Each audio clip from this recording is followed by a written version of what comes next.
Pilot বলবে হুজুর চলে আসেন, জি বসুন বসুন, মাশাআল্লাহ, হ্যাঁ খুব শান্ত, ঠিক আছে।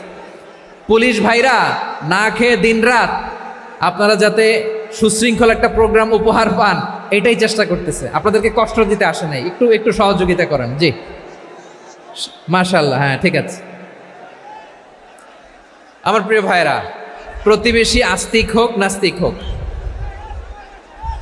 মুসলিম হোক হিন্দু হোক, তার সাথে ভালো আচরণ করতে হবে। বিষ্ণু ইসা ইসলাম ওনার ইহুদি প্রতিবেশীর বাসায় যেতেন। কোন প্রতিবেশী? ইহুদি। আওয়াজ করে বলেন, কোন প্রতিবেশী? ইহুদি। এক ইহুদি কিশোর বিষ্ণু ইসা ইসলামের খেদমত করতে, ইহুদি ছেলে আমার নবীর খেদমত করতো, তারা ছিল নবীর প্রতিবেশী। তো অনেক দিন হয় ইহুদি ছেলেটা আসে না, বিষ্ণুনবী খোঁজ দিলেন ঘটনা কি, একটা ইহুদি ছেলে না আমার খেদমতে আসতো, ছেলেটা কই? খোঁজ নিয়ে জানলেন ছেলেটা অসুস্থ। বিষ্ণু ইসা ইসলাম ওই ইহুদির বাড়িতে চলে গেলেন ওই ছেলেটাকে দেখা করার জন্য, ভিজিট করার জন্য।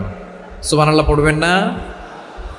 গেলেন, যে দেখে ইহুদি ছেলেটা মুমূর্ষ, যান যান যায় যায় ভাব, বিছানায় পড়ে আছে, তার বাবা দাঁড়ানো।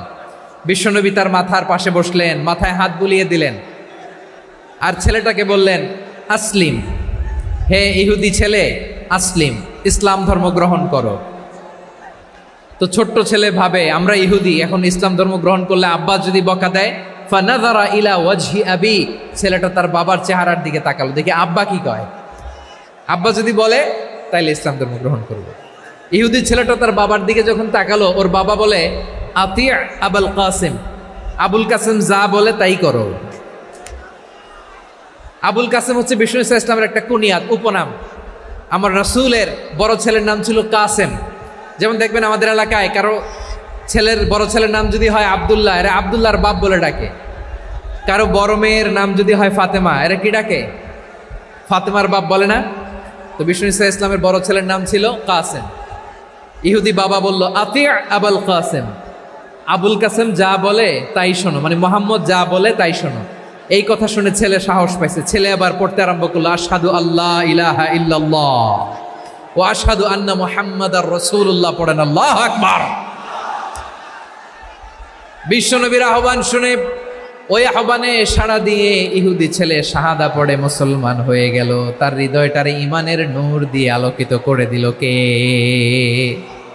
প্রিয় ভাইরা, এবার রাসূল সাল্লাল্লাহু আলাইহি ওয়াসাল্লাম বের হয়ে আসলেন ঘর থেকে, আর বললেন আলহামদুলিল্লাহিল্লাযী আনকাযাহু মিনান নার, প্রশংসা সে আল্লাহর যে আল্লাহ জাহান্নামে চলে যাচ্ছিল প্রায় এমন একটা লোককে মুহূর্তের মধ্যে কালেমায়ে শাহাদাতের বদৌলতে জান্নাতি বানায় দিলেন। আওয়াজ করে পড়েন সুবহান।